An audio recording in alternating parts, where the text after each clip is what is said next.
Hi everyone, welcome back to this channel. In this tutorial, I will show you how to buy the certificate of explorations in Fashion Wave store in Heartopia.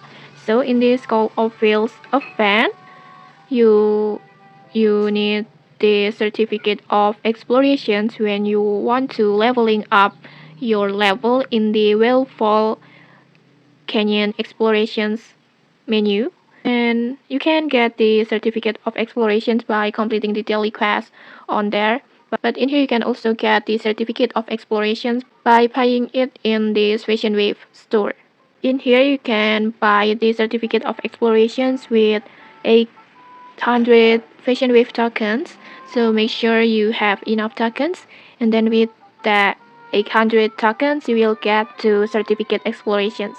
So if you want to get the certificate of explorations more easily and fast, you can just buy it in this Fashion Wave store. And okay, that's it. If you found this helpful, don't forget to like, comment, and subscribe for more tutorials. Thanks for watching and see you.